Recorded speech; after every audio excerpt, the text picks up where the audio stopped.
بسم الله الرحمن الرحيم تبارك الذي بيده الملك وهو على كل شيء قدير الذي خلق الموت والحياة ليبلوكم أيكم أحسن عملا وهو العزيز الغفور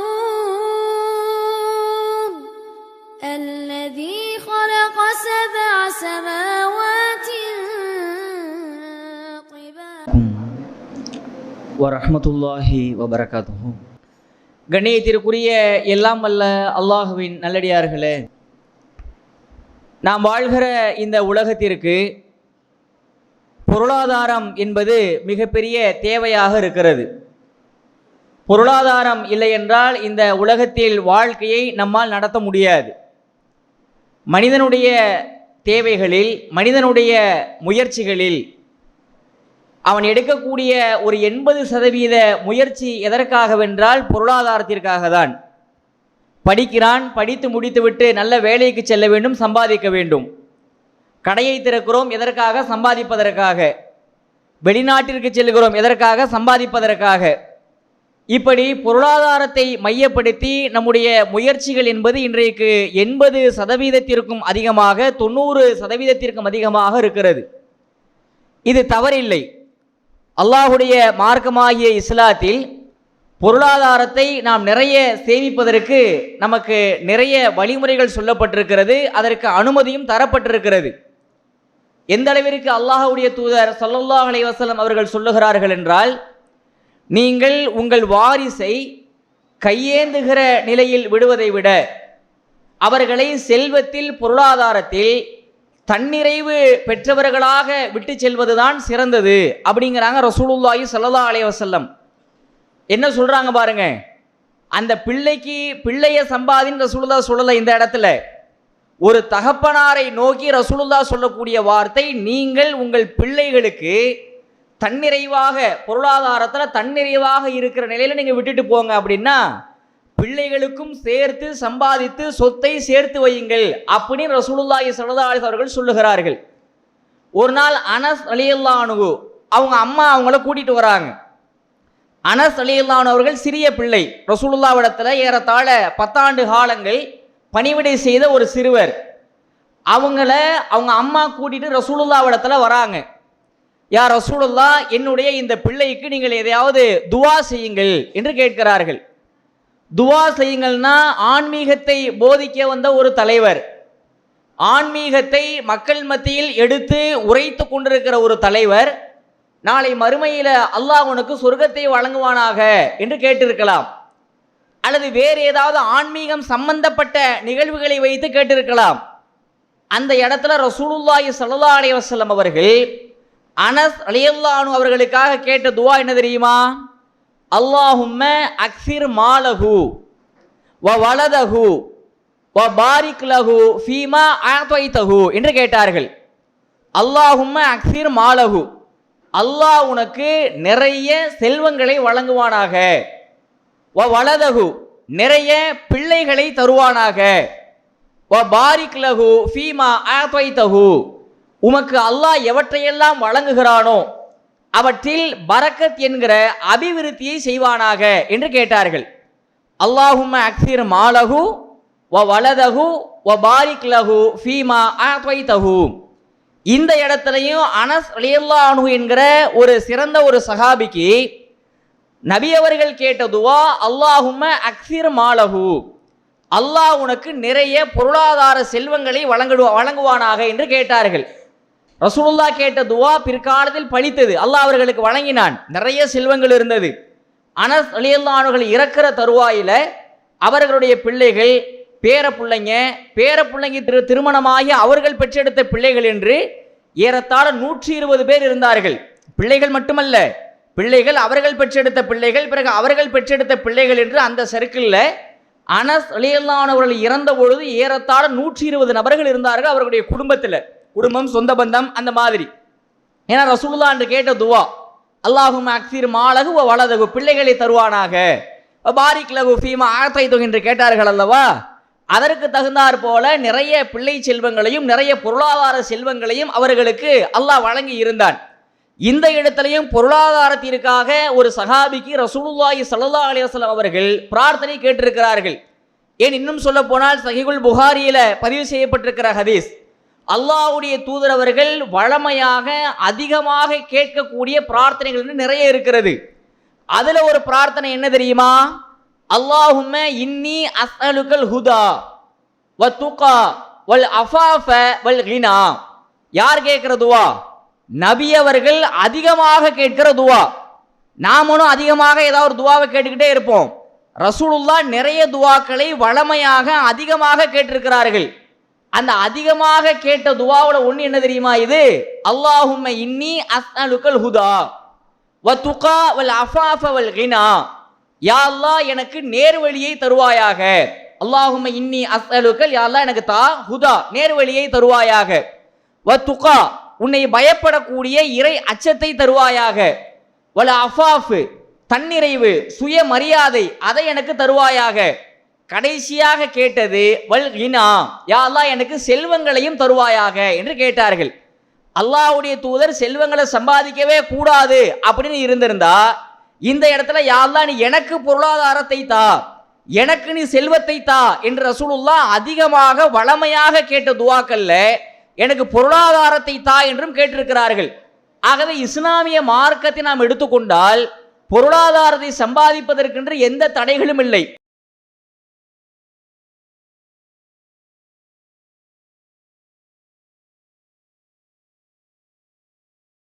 உங்கள் Asnan multi speciality பல் மருத்துவமனை.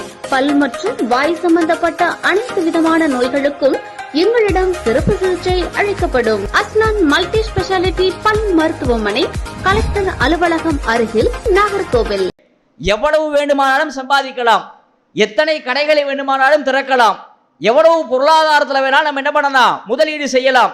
ஜகாத்னு ஒரு கடமை இருக்கிறது. ஜகாத்து கடமை யாரால செய்ய முடியும்? யார் பொருளாதாரத்தில் அதிகமாக பணம் படைத்தவர்களாக இருக்கிறார்களோ அவர்களால் தான் ஜகாத்தை கொடுக்க முடியும், தான தர்மங்களை செய்ய முடியும்.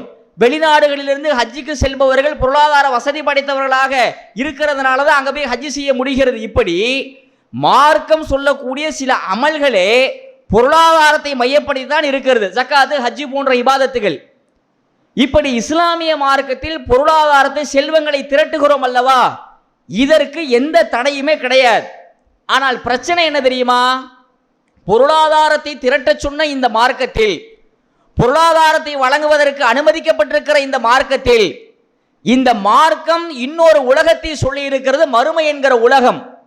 அந்த உலகத்தை முற்றிலுமாக மறந்துவிட்டு அப்படி ஒரு உலகம் வரப்போகிறதா என்கிற நினைவே இல்லாமல், அல்லாஹ்வின் மீது அச்சம் கொள்ளாமல், அல்லாஹ்வுடைய மார்க்கத்தை பின்பற்றாமல், என்னுடைய ஆயுள் காலம் முழுவதும், என்னுடைய உழைப்புகள் முழுவதும், என்னுடைய முயற்சிகள் முழுவதும் எதற்கு தெரியுமா?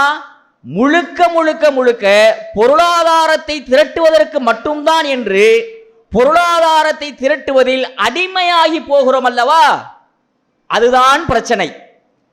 பொருளாதாரத்தை சம்பாதிக்கலாம், மார்க்கத்தில் அனுமதி இருக்கிறது. ஆனால் இன்றைக்கு பிரச்சனை, நம்மிடத்தில் இருக்கக்கூடிய பிரச்சனை, வெறுமனே பொருளாதாரத்தை திரட்டுவதில் மட்டும்தான் நம்முடைய கவனங்கள் இருக்கின்றன. அல்லாஹ்வுடைய மார்க்கத்தை பின்பற்றுவதில் கவனக்குறைவு, தொழுகையில் கவனக்குறைவு, இபாதத்துகளில் கவனக்குறைவு, இறை அச்சத்தில் கவனக்குறைவு, எல்லாவற்றிலும் கவனக்குறைவு. கவனம் முழுக்க பொருளாதாரத்தை திரட்டுவதுதான். இது உண்மையிலேயே ஒரு முக்மீனுக்கு அழகானதா? இது உண்மையில் ஒரு முக்மீனுக்கு சிறந்த ஒரு பண்பா? ஒரு நாள் அல்லாஹ்வுடைய தூதர் அவர்கள் சஹீஹுல் புகாரியில 6416வது ஹதீஸ், இப்னு உமர் ரலியல்லாஹு என்கிற ஒரு மிகச்சிறந்த ஒரு சஹாபி, அந்த சஹாபியை அழைத்து அவர்களுடைய தோள் புஜத்தின் மீது கையை வைத்து ரசூலுல்லாஹ் சொல்றாங்க, இப்னு உமரே, இந்த உலகத்தில் நீங்கள் அந்நியனை போன்று இருங்கள் அல்லது வழிபோக்கனை போன்று இருங்கள் அப்படிங்கிறாங்க ரசூலுல்லாஹ். இப்னு உமர்ங்கிற சஹாபியை அழைத்து ரசூலுல்லாஹ் சொன்ன அட்வைஸ் என்ன தெரியுமா? தோள் புஜத்தின் மீது கையை வச்சு, ஒரு பிசிக்கலாக ஒரு கையை நீங்க வைக்கும் பொழுது கான்சன்ட்ரேஷன் முழுசுமா வந்துடும். அப்படி தோள் புஜத்தின் மீது கையை வைத்து சொன்ன அட்வைஸ் என்ன தெரியுமா? இந்த உலகத்தில் நீங்கள் அந்நியனை போன்று இருங்கள். ஏதோ நான் வேற ஊர்ல இருந்து இங்க வந்திருக்கிற ஒரு அந்நியன், அல்லது வழிபோக்கனை போன்று இருங்கள். ஏதோ நாங்க போற வழியில கொஞ்ச நேரம் தங்குவோம், பிறகு கிளம்பிடுவோம், கொஞ்ச தூரம் போய் இன்னும் கொஞ்ச நேரம் தங்குவோம், பிறகு கிளம்பிடுவோம். அந்த வழிபோக்கர்களுக்கான இலக்கணங்கள் இருக்கிறது அல்லவா? அப்படி வழிபோக்கனை போன்று இருங்கள், அந்நியனை போன்று இருங்கள் அப்படிங்கிறாங்க நபி ஸல்லல்லாஹு அலைஹி வஸல்லம் அவர்கள். இந்த ஒரு ஹதீஸை இன்று நம்மில் எத்தனை பேர் எடை போட்டு பார்க்க முடியும்? இந்த உலகத்தை பொறுத்த வரைக்கும் நான் இந்த உலகத்திற்கு யார் தெரியுமா? நான் ஒரு அந்நியன், நான் ஒரு வழிபோக்கன், அவ்வளவுதான். என்னைக்கு என்ன நடக்கும்னு தெரியாது, என்னுடைய மரணம் என்றைக்கு என்று எனக்கு தெரியாது. அல்லாஹ் கூப்பிட்டப்போ போய் சேர வேண்டியதான், அவ்வளவுதானே தவிர வேற எதுவுமே இந்த உலகத்துக்கும் எனக்கும் சம்பந்தமே கிடையாது என்று நம்மில் யாராவது நினைக்கிறோமா? நம்முடைய அன்றாட பொருளாதார கோரிக்கைகள், நம்முடைய நேர திட்டமிடல், நம்முடைய எதிர்கால திட்டமிடல் எல்லாவற்றையும் சீர்தூக்கி பார்த்தால் என்ன கிடைக்கிறது? எல்லாம் பொருளாதாரத்தை மையப்படுத்தி தான். தம்பி வயது 30 ஆகுது, நல்ல ஒரு வேலைக்கு போயிட்டு அடுத்து சம்பாதிச்சாதான், ஒரு 50 வயதில் கொஞ்சம் செட்டில் ஆனாதான் அடுத்தது இந்த வீடை வாங்க முடியும், அதை வாங்க முடியும், இதை வாங்க முடியும், பிஸ்னஸில் இப்படி போகலாம் அப்படி போகலாம்னு எல்லா திட்டமிடல்களுமே பொருளாதாரத்தை சுற்றியே இருக்கின்றன. யாருமே மறுமைக்கான திட்டமிடல் செய்வது கிடையாது. யாராவது ஒரு ஆள் உட்கார்ந்து நமக்கு வயசு என்ன, நாம என்ன அமல்களை செஞ்சிருக்கணும் இவ்வளவு நாள், இன்னும் கொண்டு என்ன செய்யலாம், அமல்களை அதிகப்படுத்துறதுக்கு என்ன பண்ணலாம், இறையச்சத்தை அதிகப்படுத்துறதுக்கு என்ன பண்ணலாம், என்ன செஞ்சுக்கிட்டு இருக்கிறோம் என்று யாராவது திட்டமிடுகிறோமா? யாரும் கிடையாது. ஆனால் பொருளாதாரத்திற்கான திட்டமிடல்கள் அதிகம். படிச்சு முடிச்சாச்சு, அடுத்து என்ன சேரலாம், அதற்கு 1000 திட்டமிடல்கள். படிச்சு முடிச்சு அடுத்து எந்த கம்பெனியில வேலைக்கு போகலாம், அதற்கு 1000 திட்டமிடல்கள் என்று பொருளாதாரம் பொருளாதாரம் பொருளாதாரம் என்று முழுக்க முழுக்க முழுக்க அதிலேயே மூழ்கி இருக்கிறோம். இதுல எங்கிறது நம்ம அந்நியனை போன்று இருக்கிறோம், நம்ம வழிபோக்கனை போன்று இருப்பது? நிச்சயமாக இல்லை. ஆனா அல்லாஹ்வுடைய தூதர் சொன்ன வார்த்தை என்ன? இந்த உலகத்தில் நீங்கள் வழிபோக்கனை போன்று இருங்கள் அல்லது அந்நியனை போன்று இருங்கள் அப்படிங்கிறாங்க ரசூலுல்லாஹ்.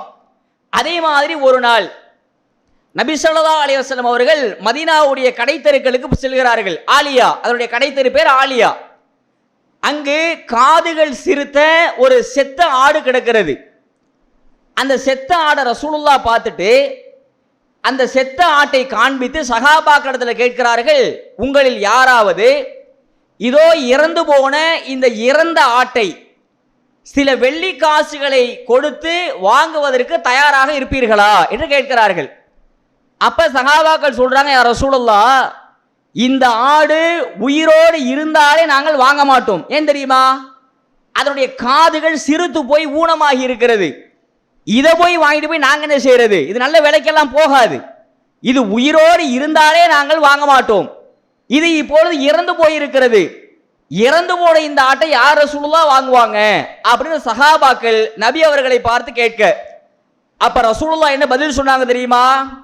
உலகம் உலகம்னு இந்த உலகத்திலே மூழ்கி கிடக்கிறோம்ல, அல்லாஹ்வுடைய பார்வையில் இந்த உலகம் எப்படி தெரியுமா?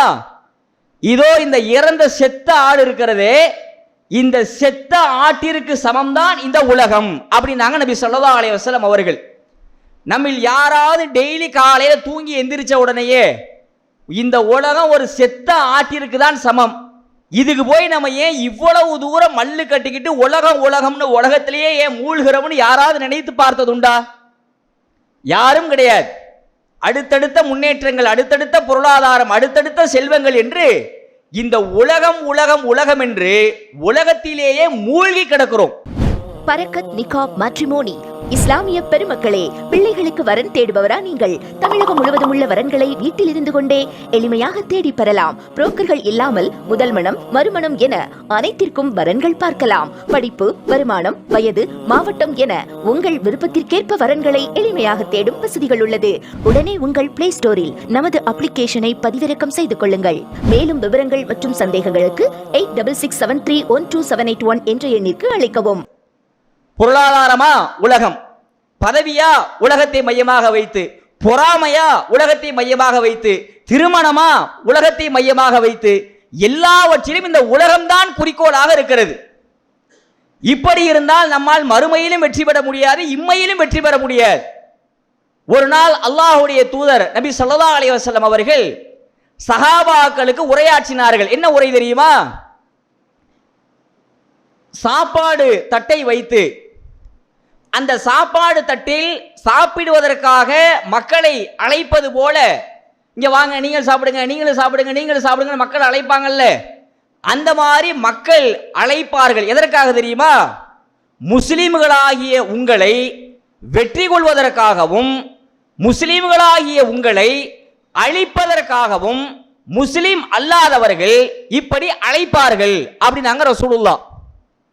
அப்ப சகாபாக்கள் கேட்கிறாங்க, யா ரசூலுல்லாஹ், சாப்பாடு தட்டில் உட்காந்து வாங்க சாப்பிடலாம் வாங்க சாப்பிடலாம்னு கூப்பிடுற மாதிரி முஸ்லிம்களை அழிப்பதற்காக காஃபிர்கள் இப்படி அழைக்கிறார்கள் என்றால் அன்றைய தினத்தில் முஸ்லிம்கள் அதிக எண்ணிக்கையில் இருக்கிறார்களா குறைவான எண்ணிக்கையில் இருப்பார்களா அப்படின்னு சகாபாக்கள் கேட்கிறாங்க. அப்ப நபி அவர்கள் பதில் சொன்னார்கள், முஸ்லிம்கள் அதிக எண்ணிக்கையில் இருப்பார்கள், ஆனால் வெள்ளத்தில் எப்படி நுரை மிதந்து போகுதில்லை அந்த மாதிரி வெள்ளத்தில் மிதக்கிற நுரையை போன்றுதான் அவர்கள் இருப்பார்கள். காஃபிர்கள் அவர்களை வெற்றி கொள்வார்கள், துண்டாடுவார்கள். அதற்கு காரணம் என்ன தெரியுமா? அவர்கள் ஹுப்புல் ஹயாத் வ கராஹியத்துல் மவுத். காரணம் என்னவென்றால் அவர்கள் வகுன் என்று சொல்லப்படக்கூடிய ஒரு விஷயத்துல ரொம்ப ரொம்ப ரொம்ப மூழ்கி போயிடுவாங்க. வகுன்னா என்ன யா ரசூலுல்லாஹ் அப்படின்னு சகாபாக்கள் கேட்கிறாங்க. வகுன் என்றால் ஹுப்புல் ஹயாத் வ கராஹியத்துல் மவுத். அவர்கள் உலகத்தை நேசிப்பது, மவுத்தை வெறுப்பது அப்படின்னாங்க ரசூலுல்லாஹ். வகுன் நம்ம இடத்துல முஸ்லீம்கள் இடத்துல பெருகி விடுமாம். வகுன் முஸ்லீம்கள் இடத்துல பெருகிறதுனால காஃபிர்கள் நம்மை வெற்றி கொள்வார்கள். அது நடந்து கொண்டுதான் இருக்கிறது, எல்லா இடங்களையும் அடிதான். எதனால தெரியுமா? முஸ்லீம்கள் என்ன பண்ணுவாங்க அப்படின்னா ஹுப்புல் ஹயாத், உலகத்தை மிக மிக மிக மிக விரும்பி விடுவார்கள். வ கராஹியத்துல் மவுத், மவுத்தை வெறுத்து விடுவார்கள். மரணத்தை பற்றி அவங்க நினைக்க மாட்டார்கள், மரணத்தை பற்றிய பயம் இருக்காது, வெறுமனே உலகம் உலகம் உலகம்தான் என்று ஒரு நாள் அல்லாஹ்வுடைய தூதர் சொன்னார்களே. இன்றைக்கு நம்ம எடுத்து பார்த்தால் சின்ன சின்ன குடும்ப விஷயத்திலிருந்து, சமுதாய கட்டமைப்பிலிருந்து, ஒரு நாட்டினுடைய கட்டமைப்பிலிருந்து, உலக அரசியலில் இருந்து அனைத்துமே இன்றைக்கு பொருளாதாரத்தை மையப்படுத்தி உலகம் உலகம் என்று இருக்கிறது என்றால் நாம் நிச்சயமாக இஸ்லாம் அல்லாதவர்களால் துண்டாடப்படுவோம், இஸ்லாம் அல்லாதவர்களால் நாம் வெற்றி கொள்ளப்படுவோம். காரணம், நம்மிடத்தில் இன்றைக்கு மறுமையை பற்றிய அச்சமில்லை, நம்மிடத்தில் இன்றைக்கு மறுமையை பற்றிய பயம் இல்லை. எங்க பார்த்தாலும் காலைல எந்திரிக்கிறதா உடனே எங்க வேலைக்கு போறது, ஃபஜ்ருக்கு எந்திரிக்கிறது இல்லை.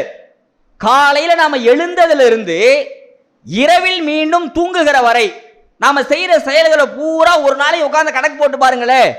நாம இப்ப இந்த செயலை செய்யறோமே, இது எதற்காக? ஏதோ ஐவேளை தொழுகையை தொழுகிறவர்கள் தொழுகை நேரத்தில் பள்ளிவாசலுக்கு போய் தொழுகிறோம், அவ்வளவுதான். மற்றபடி காலைல 8 மணிக்கு ஒருத்தர் எந்திரிக்கிறார்னு வைங்க, 8 மணிக்கு எழுந்திருக்கிறவர் சுபுகு தொழுகையை தொழ வேண்டும் என்று அல்லாஹ்வுக்காக எழுந்தாரா, அல்லது 8 மணிக்கு எந்திரிக்கணும், குளிக்கணும், சாப்பிடணும், வேலைக்கு போகணும்னு உலகத்திற்காக எழுந்தாரா? உலகத்திற்காக எழுந்திருக்கிறார். வேலைக்கு போறோம், அங்க போய் சம்பாதிக்கிறோம், சாப்பிடுறோம், வீட்டுக்கு வரோம், ரெஸ்ட் எடுக்கிறோம், தூங்கிடுறோம். 24 மணி நேர வாழ்க்கையில மறுமைக்காக நம்மை நாம் அடியெடுத்து வைத்தது மிக மிக மிக மிக குறைவு. எனவே நம்முடைய வாழ்க்கையை நாம் சற்று சீர்தூக்கி பார்க்க வேண்டும். இந்த உலகம்னு ரொம்ப உலகத்திலே மூழ்கணும்னு வைங்க, மறுமையில் மிகப்பெரிய ஒரு அபாயகரமான சூழலை நாம் எதிர்கொள்ள வேண்டி இருக்கும். அல்லாஹ்வுடைய தூதருடைய காலத்துல அபு உபைதா இப்னு அல் ஜர்ராஹ் ரலியல்லாஹு அன்ஹு அவர்கள், அவங்கள ரசூலுல்லாஹ் நீங்க பஹ்ரைன்ங்கிற பகுதிக்கு போங்க, பஹ்ரைன்ங்கிற பகுதிக்கு சென்று சற்று நிதியை ஃபுல்லா நீங்க கலெக்ட் பண்ணிட்டு வாங்க அப்படின்னு அனுப்பி விடுறாங்க.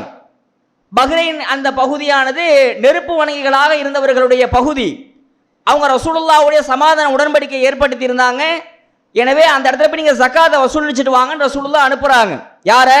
அபூ உபைதா இப்னு அல் ஜர்ராஹ் ரலியல்லாஹு அன்ஹு அவர்கள். இவங்க பஹ்ரைனுக்கு போயிட்டு வரியை ஃபுல்லா வசூலித்து விட்டு மதீனாவிற்கு வருகிறார்கள். அபூ உபைதா அவங்க மதீனாவுக்கு வராங்க. கரெக்டா அது ஃபஜ்ருடைய நேரமாக இருக்கிறது. சஹாபாக்கள் ஃபஜ்ருடைய தொழுகைக்காக பள்ளிக்கு வருகிறார்கள். தொழுத உடனேயே அபூ உபைதா வந்திருக்கிறார். எங்கிருந்து வந்திருக்கிறாரு?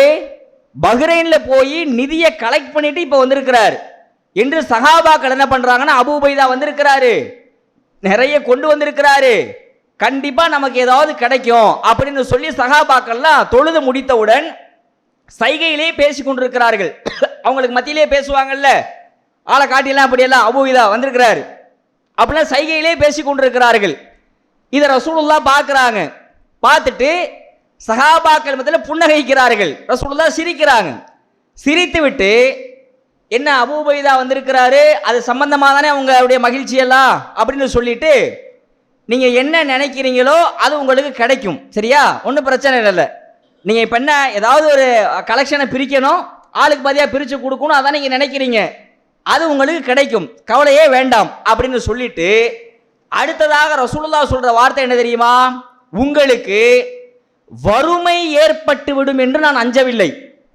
இங்கே முஸ்லிம்களுக்கு வறுமை சூழ்ந்துருமோ, பசிப்பட்டினில இறப்பாங்களோ என்று நான் நினைக்கவில்லை. வறுமை ஏற்படும் என்று நான் அஞ்சவே இல்லை. மாறாக பயம் எதற்கு தெரியுமா எனக்கு வருகிறது, உங்களுக்கு முன்பிருந்தவர்கள் சில மக்கள் வாழ்ந்தார்கள், அவர்களுக்கு அதிகமான செல்வங்கள் கொடுக்கப்பட்டன, அதே போன்று உங்களுக்கும் கொடுக்கப்பட்டு அந்த செல்வத்தின் காரணமாக அவர்கள் ஒருவரையொருவர் போட்டி போட்டுக் கொண்டார்கள். அதே போல நீங்களும் செல்வத்திற்காக போட்டி போட்டுக்கொண்டு அவர்களுடைய மார்க்க நினைவை விட்டும் அவர்கள் வழி தவறி சென்றார்கள். அதே போல செல்வத்திற்காக போட்டி போட்டு மரணத்தை மறந்து, மார்க்கத்தை மறந்து, மறுமையை மறந்து நீங்கள் வழி தவறி சென்று விடுவீர்களோ என்றுதான் நான் அஞ்சுகிறேன் அப்படின்னாங்க நபி ஸல்லல்லாஹு அலைஹி வஸல்லம் அவர்கள். ஆரோக்கியமான வாழ்க்கை முறைக்கு புதியதோர் ஆரம்பம். RS organic malt. எங்களிடம் மால்ட் வெரைட்டிகள், ஹெல்த் இன்ஸ்டன்ட் பிரேக்ஃபாஸ்ட், சூப் வெரைட்டிகள், ஹெல்த் சைட் டிஷ் வகைகள், summer special rose milk syrup, nannari syrup, hair care பொருட்கள், ஸ்கின் கேர் பொருட்கள் மற்றும் ஆம்லா குல்கன் ஆகியவை கிடைக்கும். உயர்தரமான சுகாதாரமான முறையில் அன்புடன் கலந்து தயாரிப்பதே எங்களின் தனி சிறப்பு. மேலும் தொடர்புக்கு RS ஆர்கானிக் மால்ட், இலக்கம் 14 கீழ் 77, east Kalmandapam road, Royapuram, Chennai. Cell number 8610034194. வந்தது நிதி. நிதியை கொடுக்கறப்ப ரசூலுல்லாஹ் சொல்ற அறிவுரை என்ன தெரியுமா, இந்த மாதிரி நீங்க வறுமை ஏற்படும் அஞ்சலப்பா, உங்களுக்கு பொருளாதாரத்தை அதிகமா கொடுத்து நீங்க அதை வாங்கி உங்களுக்குள்ள பொருளாதாரத்தில் போட்டி போட்டுக்கொண்டு மறுமையை விட்டும் நீங்கள் மாறி விடுவீர்களோ, மறுமையை பற்றி அச்சமில்லாமல் நீங்கள் போய்விடுவீர்களோ என்றுதான் நான் எண்ணுகிறேன் அப்படின்னாங்க. இந்த சம்பவம் இன்றைக்கு நடக்கிறதா இல்லையா நம்ம இடத்துல? ஒரு இடத்தில் காசு பணம் இருக்கிறது, அவர் ஏதோ ஒரு வீடு கட்டிட்டாருன்னு வைங்க, அவரிடத்துல அவருக்கு அல்லாஹ் கொடுத்திருக்கிறார், அவர் வீட்டை கட்டி இருக்கிறார். நாம என்ன பண்றோம் தெரியுமா, அதற்குரிய பொருளாதாரம் நம்ம இடத்துல இல்லை என்றாலும் கூட பேங்க்ல போய் நான் லோனை வாங்கி எப்படியாவது நான் அடைச்சிருவேன், ஆனா இப்போதைக்கு நம்ம வீடை கட்டிடலாம்னு உலக விஷயத்தில் போட்டி போடுகிறோம். லோனு போனா வட்டி, வட்டிங்கிறது இஸ்லாத்தில் தடை செய்யப்பட்டது. அந்த அறிவுலாம் எனக்கு உரைக்காது. எனக்கு தேவை அவர் கட்டின மாதிரி ஒரு வீடு. ஒருவர் ஒரு வாகனத்தை வாங்கி இருப்பார், காரு. இவரிடத்துல காரை வாங்கி ஓட்டுவதற்கான வசதி இல்லை, இருந்தாலும் நான் வாங்குவேன்னு அதற்காக கடனை வாங்கி அதற்காக வட்டிக்கு பொருளாதாரத்தை திரட்டி அதற்கென்று சில மார்க்கம் தடை செய்யப்பட்ட வழிமுறைகளில் சென்று வாங்கி அதை வாங்குறாருல்ல. இப்பொழுது அவருக்கு மறுமை உரைக்கவில்லை, மரணம் வரும் என்பது உரைக்கவில்லை, இறை அச்சம் உரைக்கவில்லை. உலகத்துக்காக போட்டி போடுறமா? இதைத்தான் ரசூலுல்லாஹ் சொன்னாங்க, எங்க நீங்க உலகத்துக்கு போட்டி போட்டு மார்க்கத்தை விட்டுருவீங்களோ என்பதற்காக தான் நான் பயப்படுகிறேன் என்று சொன்னார்கள். எனவே இந்த உலகத்தை பொறுத்தவரை இது நிச்சயமாக அழியக்கூடிய ஒரு பொருள், நிச்சயமாக அழியக்கூடிய ஒரு உலகம். ஸுய்யின லின்னாஸி ஹுப்பு ஷஹவாத், அவ்வளவுதான். இந்த உலகமானது நமக்கு என்னது, ஒரு அலங்காரமாக ஆக்கப்பட்டிருக்கிறது, அவ்வளவுதான். அதை தாண்டி இந்த உலகத்தில் ஒண்ணுமே கிடையாது. ஆனால் நம்முடைய நிலைமைகள் என்பது இந்த உலகம், இந்த உலகத்தின் மையம், காசு, செல்வம் என்று இதையே சுத்தி சுத்தி சுத்தி சுத்தி வந்துகிட்டே இருக்கிறோம்ல. எப்பொழுது நாம் மாறுவது, நம்மை நாம் எப்படி திருத்துவது, எப்படி நம்முடைய வாழ்க்கையினுடைய அவல நிலையங்களை எல்லாம் வெளியில தூக்கி எறிந்து விட்டு நல்ல ஒரு மனிதனாக நாம் மாறுவது? எதுலையும் கிடையாது. எது எடுத்தாலும் நான் மறுமையா அதை பத்தி நான் பேசவே மாட்டேன்.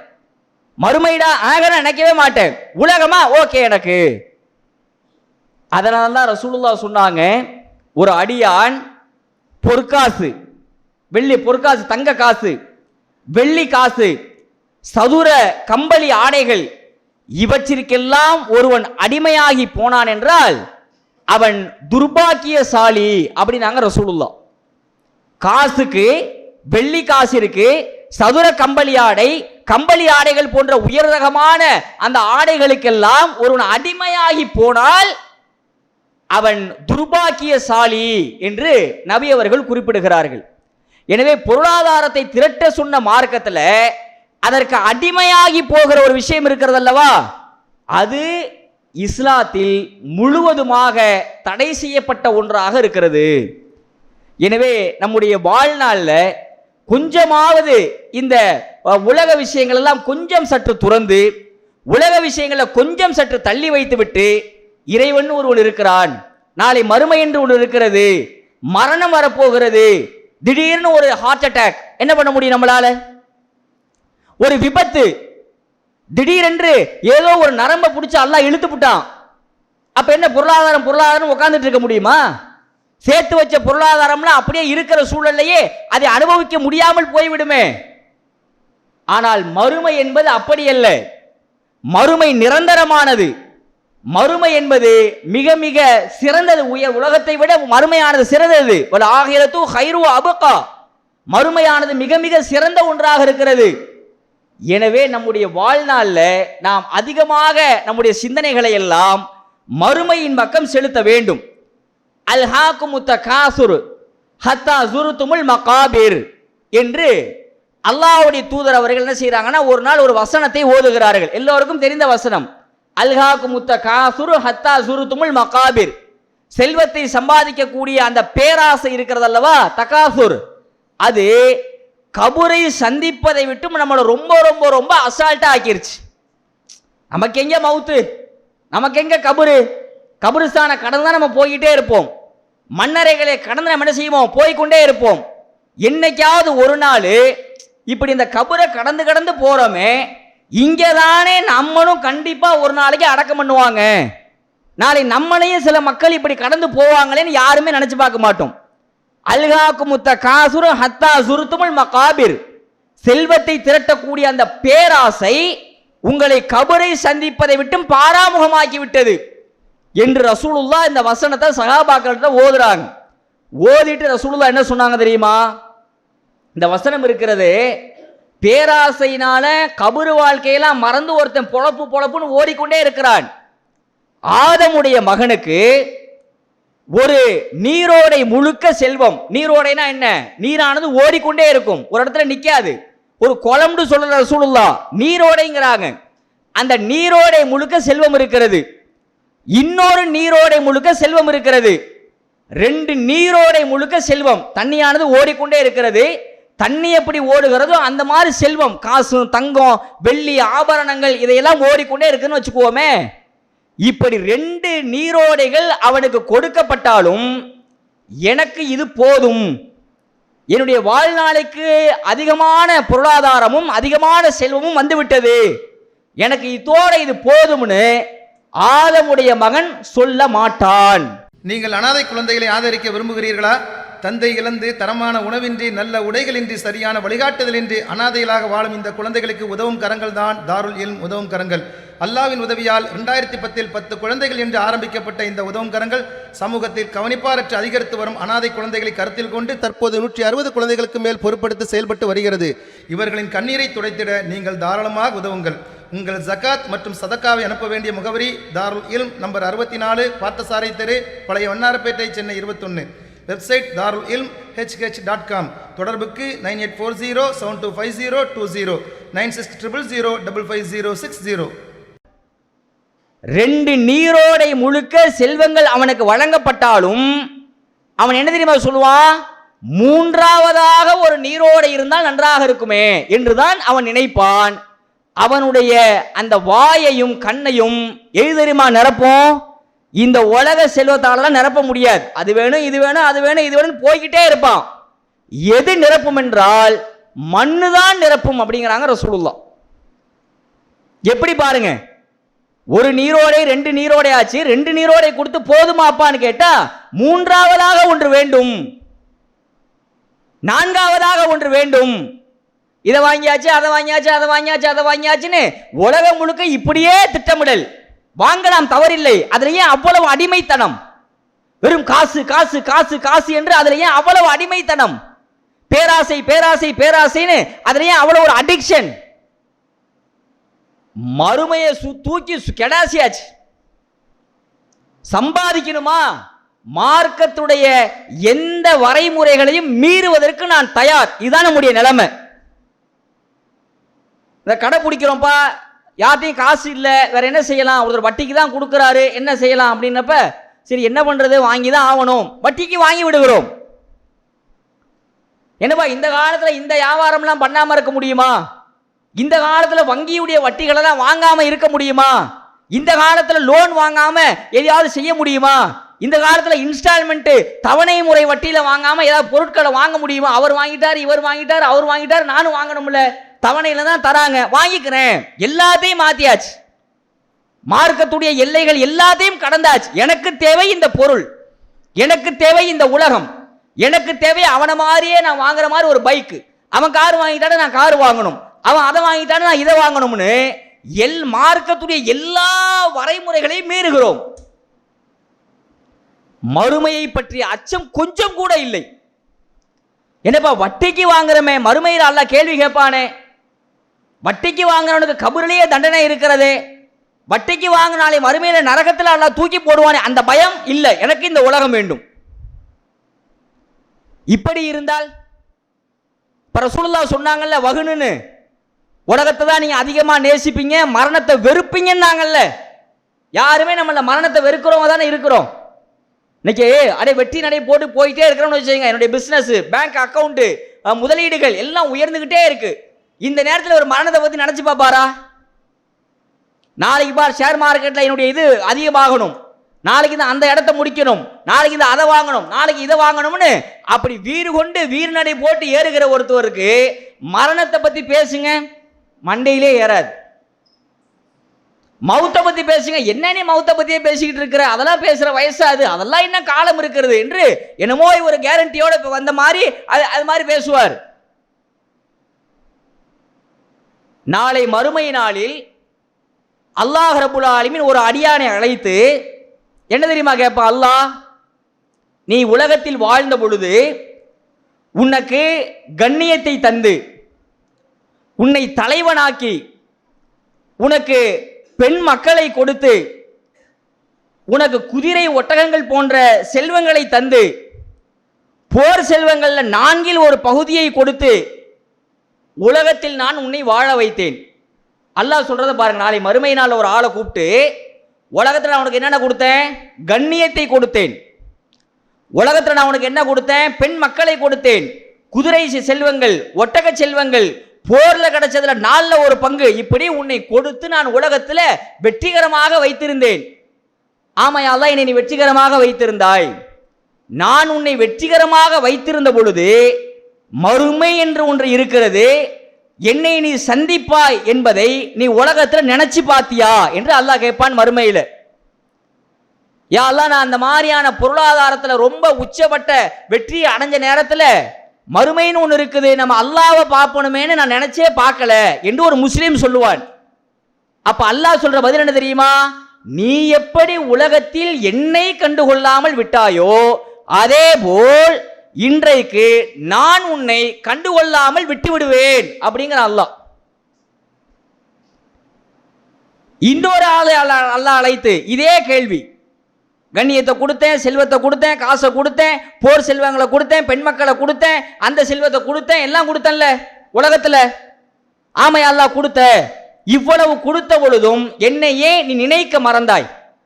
எனக்கு நன்றி செலுத்த ஏன் நீ மறந்தாய் என்று அல்லாஹ் கேட்கிற போது, யா அல்லாஹ், மறுமையை பத்தி எனக்கு அச்சம் இல்லை, மறுமையை பத்தி நினைக்கல, மவுத்தை பத்தி நினைக்கல என்று சொன்னவுடன் அல்லாஹ் சொல்லுகிற வார்த்தை, உலகத்தில் இவ்வளவை கொடுத்தும் எப்படி நீ என்னை நினைக்காமல் இருந்தாயோ அதே போல இங்கு நான் உன்னை கண்டுகொள்ளவே மாட்டேன் என்று தூக்கி எறிந்து விடுவான் அல்லாஹ் ரப்புல் ஆலமீன் மறுமையில. அப்ப உலகத்தில் வாழக்கூடிய காலகட்டத்தில் நாம சம்பாதிக்கலாம், சொத்து சேர்க்கலாம், மார்க்கத்தில் அனுமதி இருக்கிறது. ஆனால் அதிலேயே மூழ்கி இருக்கிற ஒரு சமூகமாக இன்றைக்கு முஸ்லிம்கள் இருக்கிறார்கள். உங்க வீட்டு கொசு தொலைக்கு இனி குட் பை சொல்லிடுங்க. ஏன்னா தமிழகம் முழுவதும் இதற்கான ஒரு பெர்மனன்ட் சொல்யூஷன் தான் கொடுக்குறாங்க நம்ம ரஹ்மத் மஸ்கிட்டோ ஸ்கிரீன் சிஸ்டம். இவங்க sliding system, openable system, roller சிஸ்டம்னு இன்னும் பல மாடல்ல செய்து தராங்க. உங்க வீடு மற்றும் தொழில் நிறுவனங்கள்ல ஜன்னல் தோற்றங்கள் துளியும் மாறாமல் கொசு வலைகள் அமைத்து தருவதற்கு இப்பவே ஸ்கிரீன்ல தெரியிற நம்பருக்கு கால் பண்ணுங்க.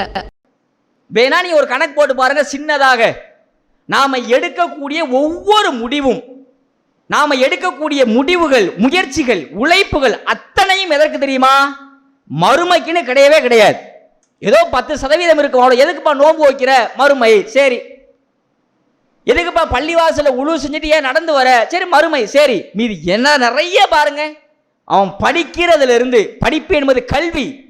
கல்வி இன்றைக்கு எப்படி மாறி இருக்கிறது? உலக மோகமாக மாறி இருக்கிறது. நான் இங்க படிச்சேன்னா இந்த இன்டர்வியூ அட்டன் பண்ணுவேன், இந்த நாட்டில் போய் செட்டில் ஆவேன், இவ்வளவு சம்பாதிப்பேன், இவ்வளவு சொத்து சேர்ப்பேன்னு கல்வியானது இன்னைக்கு உலக மோகமாக மாற்றப்பட்டிருக்கிறது.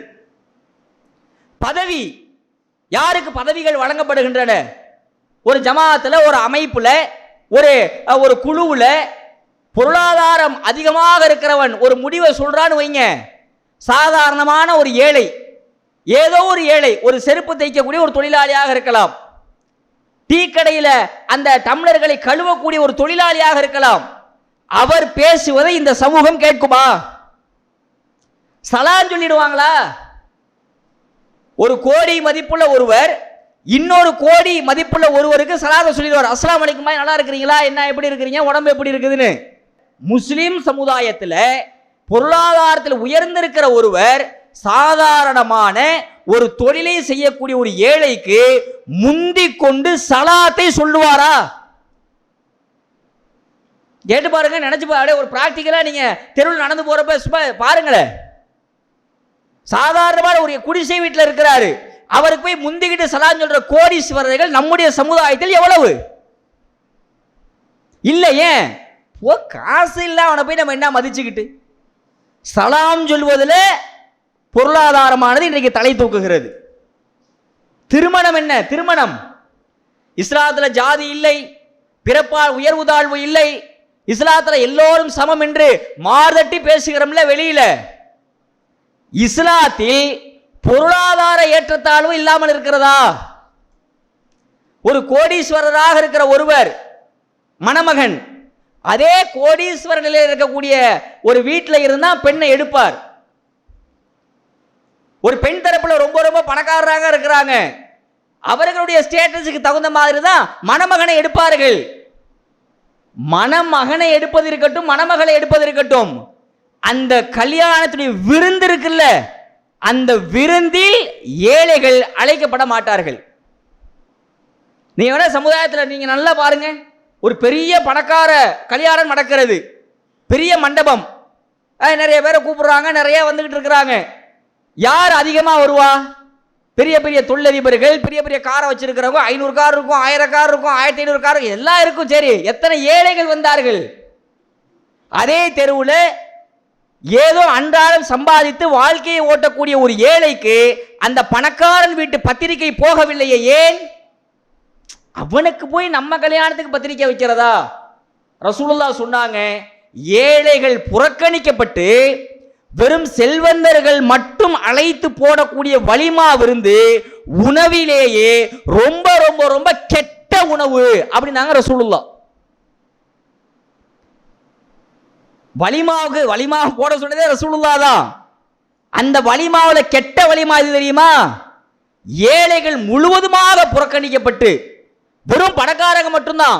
என் ஸ்டேட்டஸ் குறைஞ்சு போயிடும். ஒரு ஏழையை என் கல்யாணத்தை கூப்பிட்டானாக்க என்ன நினைப்பாங்க என்றெல்லாம் நினைத்து நினைத்து அவங்கள அழைச்சு கூப்பிடுறோம்ல, அந்த உணவு வலிமா உணவுலேயே ரொம்ப ரொம்ப கெட்டது அப்படின்னாங்க ரசூலுல்லாஹி ஸல்லல்லாஹு அலைஹி வஸல்லம் அவர்கள். அப்ப நம்முடைய வாழ்நாளை சுத்தி பார்த்தோம்னா 360 டிகிரில நீங்க சுத்தி பாருங்க. கல்வியா, அங்கேயும் உலக மோகம் பொருளாதாரம். சம்பாதிக்கிறதுல அங்கேயும் உலக மோகம் பொருளாதாரம். இந்த புறத்துல திருமணத்துக்கு அழைக்கிறது, அங்கேயும் உலக மோகம். திருமணம் செய்யறது, அங்கேயும் உலக மோகம். அட பொறாமை கொள்றதை எடுத்துக்குவோமே. பொறாமை மார்க்கத்தில் கொள்ளலாமா கொள்ளக்கூடாதா? பொறாமை மின் ஷர்ரி ஹாசிதின் இதா ஹசது. பொறாமைக்காரன் பொறாமை கொள்ளும் போது ஏற்படுகிற தீங்கை விட்டு யா அல்லாஹ் நான் உன்னிடத்தில் பாதுகாவல் தேடுகிறேன். குர்ஆனுடைய ஆயத்து. சில துவாக்கள் ரசூலுல்லாஹ் பொறாமைக்காரனுடைய தீங்குல ரசூலுல்லாஹ் பாதுகாப்பு தேடி இருக்கிறாங்க. சரி, பொறாமை கொள்ளலாமா? கொள்ளலாம். எத்தனை விஷயத்துல? ரெண்டே ரெண்டு விஷயத்துல தான். ஒன்று, ஒருவருக்கு அல்லாஹ் அதிகமான செல்வத்தை வழங்கி அதை நல்ல வழியில செலவழிக்கிறார் அப்படின்னா அவரை பார்த்து பொறாமப்படலாம். இந்த அல்லாஹ் கொடுத்துருக்கிறான், சதக்கா செய்கிறாரு, ஜக்காத்து கொடுக்குறாரு, பள்ளியாசலை கட்டி கொடுக்குறாரு, இந்த அவருக்கு கல்விக்கு கொடுத்துருக்கிறாருன்னு அவரை நம்மள்கிட்ட இல்லை சரிப்பா அப்படின்னு ஒரு பொறாமப்படலாம். இன்னொன்று கல்வி, நல்ல கல்விமானா இருக்கிறார், குர்ஆன் ஓத தெரியுது, உலக அறிவு, மார்க்க அறிவு, அதை வச்சு மக்களுக்கு பயன்படக்கூடிய வகையில் அந்த கல்வியை செலவழிக்கிறார், அவரை பார்த்து பொறாமைப்படலாம். இந்த ரெண்டு விஷயத்தை தவிர மீது எதற்குமே பொறாமைப்படக்கூடாது. நம்ம பாலிசி என்ன தெரியுமா? இந்த ரெண்டு விஷயத்துக்கும் பொறாமப்பட மாட்டோம், மீதி எல்லாத்துக்கும் பொறாமப்படுவோம். ஒருத்தவர் அதிகமாக காசு பணம் வச்சு சதக்கா செய்கிறாருன்னு வைங்களேன், அவர் யார்ப்பா செய்வார், அதில் பொறாம வராது நமக்கு. சரி, கல்வி, மார்க்க அறிவு, உலக அறிவு, தொட வைக்கிறது எல்லாம் பண்ணி மக்களுக்கு சேவையாற்றுறாரு, அதை பார்த்து அவர் சின்ன வயசுல படிச்சுட்டு கிடப்பான்டா, ஓதிக்கிட்டே கிடப்பான் அப்படின்ட்டு போயிடுவோம். டே அவன் பாடுறா 2 லட்ச ரூபா சேலரியில் ஒரு பெரிய கார்பரேட் கம்பெனியில் வேலை கிடைச்சிருச்சுரா, அப்படியா அப்படின்னு பொறாம. இதுக்கு பொறாம படக்கூடாது மார்க்கத்தில், ஆனால் பொறாமை வருகிறது. அவன் பாடுறா அங்கே ஒரு இடத்த வாங்கியிருக்கான்டா இந்த வயசுலயே, உன்னோட படித்தவன்டா, அங்கே ஒரு 4 ஏக்கரில் இடம் வாங்கிட்டான்டா, 4 ஏக்கரில் இடம் வாங்கிட்டானா, என்னோட படித்தவனா, நான் இப்படி இருக்கேன், அவன் எங்கேயோ இருக்கானே, அவனுக்கு ஏது அவ்வளோ காசுண்டு மீதி எல்லா விஷயத்திலையும் பொறாமை வருகிறது. ஒரு சின்ன பொருளை வாங்கிட்டா, இதை வாங்கியிருக்கிறான்னா டெய்லி இதை வாங்கிட்டு வரானா, இதனுடைய செலவு எவ்வளவு, அப்போ எவ்வளோ சம்பாதிப்பான், என்ன பண்ணுவான்னு அப்படியே பொறாமை ஓடுகிறது. பொறாமையிலும் உலக மோகம். இப்படி தயவு கூர்ந்து நம்மை நாம் சிந்தித்து பாருங்கள். வாழ்க்கையினுடைய ஒவ்வொரு எட்டுகளும் இன்றைக்கு வெறும் உலகத்தை மையமாக வைத்துதான் நாம் செயல்பட்டு கொண்டிருக்கிறோம். மறுமையை வைத்து செயல்படுவது கிடையாது, வேறு இறை அச்சத்தை மையப்படுத்தி நாம் செயல்படுத்துவது கிடையாது. ரசூலுல்லாஹ் சொன்னாங்கல்ல, கரெக்டாக நடந்து போச்சு பாருங்க. உங்கள்கிட்ட வகுனு பெருகும் நாங்க, மௌத்தை வெறுப்பீங்க, உலகத்தை நேசிப்பீங்க நாங்க. கரெக்டாக இன்றைக்கு முஸ்லீம் சமூகம் அப்படித்தான் இருக்கிறது. அரபு நாடுகளில் இருந்து பெரிய பெரிய நாடுகளில் இருந்து சின்ன வயது ஆட்கள் வரைக்கும் எல்லாரும் அப்படித்தான் இருந்து கொண்டிருக்கிறோம். ஏன் பதவியை ரசூலுல்லாஹ் சொன்னாங்கல்ல, பாலூட்டிகளிலேயே ரசூலுல்லாஹ் சொல்றத பாருங்க, பாலூட்டிகளிலேயே ரொம்ப இன்பகரமானது எது தெரியுமா? இந்த பதவிதான். இந்த பதவி என்கிற பால் கொடுத்தலை மறக்கடிப்பது ரொம்ப கஷ்டம் அப்படின்னாங்க ரசூலுல்லாஹ். ஒருத்தர் பதவியை அனுபவிச்சுட்டாருன்னு வைங்க, சரிப்பா ரைட் நமக்கு அல்லாஹ் கொடுத்தான் விட்டுருவோம் அப்படின்னு வெளியிலலாம் வரமாட்டார். திரும்ப அடுத்தது என்ன அடுத்தது என்ன அடுத்தது என்ன, பதவி மோகம், அங்கேயும் உலகம். இப்படி நம்மை சுற்றிலும் இன்றைக்கு உலக மோகத்தில் அகப்பட்டு மறுமையை பற்றிய அச்சங்களும் மறுமையை பற்றிய சிந்தனைகளும் நமக்கு இன்றைக்கு வருவதே கிடையாது. மன்னரைகளுக்கு செல்லுகிறோம், எப்படி பாருங்க, மன்னரைகளுக்கு போய் இந்த மாதிரி மன்னரைக்கு நம்மளும் ஒரு நாள் வரப்போறோமே, இப்படி மன்னரை கொண்டு போய் இப்போ அடக்கம் பண்ணிட்டு வந்தோமே, அவர் எப்படி இருப்பார் என்பதை யாரும் சிந்திப்பது கிடையாது. எனவே நாம் நம்முடைய வாழ்நாளில் இந்த போன்ற உலக நிகழ்வுகளை எல்லாம் சற்று ஓரங்கட்டி வைத்துவிட்டு சம்பாதிக்க வேண்டும். அதற்கு மார்க்கத்தில் அனுமதி இருக்கிறது. ஜகாத்தை கொடுக்க வேண்டும், நிறைய சொத்துக்களை வாங்கலாம், ஆனால் அதில் அடிமையாகி அதிலேயே மூழ்கி போகக்கூடாது. எனவே உலக மோகங்களை நாம் துறந்து மறுமையினுடைய நினைவுகளையும் மறுமையினுடைய அந்த வெற்றிகளையும் மனதில் வைத்து நாம் செயல்படுத்த வேண்டும். ரப்பனா ஆத்தினா ஃபித் துன்யா ஹஸனத்தௌ வ ஃபில் ஆகிரதி ஹஸனத்தௌ வ கினா அஸாபன்னார். அஸ்ஸலாமு அலைக்கும் வ ரஹ்மத்துல்லாஹி வ பரகாத்துஹு. அல்லாஹ்